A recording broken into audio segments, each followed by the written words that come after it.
Hello పడమరలాయలు viewers, ఎలా ఉన్నారు? ఈ వీడియోలో సింపుల్గా వెజ్ పులావ్ ఎలా చేసేయాలో చూసేద్దాం, వచ్చేయండి. వెజ్ పులావ్ చేయడానికి ముందుగా ఏదైతే హెవీ బాటమ్ ప్యాన్ తీసుకుంటామో అందులో ఆయిల్, కాస్త బటర్, రెండు కూడా ఈక్వల్ అమౌంట్స్లో తీసుకుంటే టేస్ట్ చాలా బాగుంటుంది. ఆ బటర్ మెల్ట్ అయ్యి మంచి గీ ఫ్లేవర్తో బాగుంటుంది. సో అలా బటర్ మెల్ట్ అయ్యాక అందులో మన హోల్ బిర్యానీ మసాలా స్పైసెస్ ఏవైతే ఉన్నాయో, బిర్యానీ ఆకు, స్టార్ అనీస్, లవంగాలు, యాలకులు, దాల్చిన చెక్క, ఇవన్నీ కూడా వేసేసి తర్వాత దాంట్లో ఉల్లిపాయలు, పచ్చిమిరపకాయలు సన్నగా చీల్చుకొని వేసుకొని అవి చక్కగా ఫ్రై అయ్యేంత వరకు వెయిట్ చేయండి. అవి ఫ్రై అయ్యాక ఇది జస్ట్ ఆప్షనల్, మీకు వీలైతే వేసుకోండి, నచ్చకపోతే మాత్రం వదిలేయండి.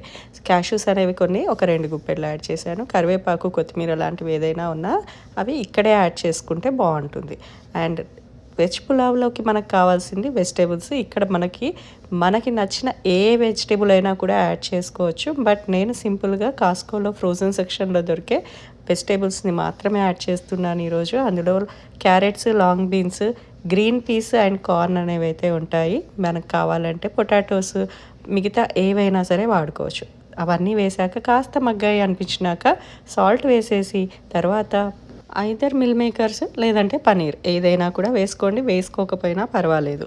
నా దగ్గర ఈరోజు పనీర్ అవైలబుల్గా ఉంది కాబట్టి సో ఇదైతే వేస్తున్నాను. And finally ginger garlic paste. ఇదేంటి ముందే వేయకుండా ఇక్కడ వేయడానికి రీజన్ అని అంటే, ముందు వేస్తే నాకెందుకో ఈ స్టెయిన్లెస్ స్టీల్ పాట్లో పూర్తిగా అది అడుగంటినట్టు అనిపిస్తుంది. అందుకే నేను కూరగాయలన్నీ కూడా వేగాక ఫైనల్గా వేస్తే కాస్త దాని రానెస్ పోయేంత వరకు, ఆ పచ్చిదనం పోయేంత వరకు మాత్రం ఫ్రై చేస్తున్నాను. అండ్ తర్వాత గరం మసాలా పౌడర్, ధనియాల పౌడర్ వేసి వాటిని చక్కగా అవి కుక్ అయ్యేంత వరకు అయితే పెట్టాను. సో చూసారా, కింద అడగంటడం స్టార్ట్ అయ్యింది.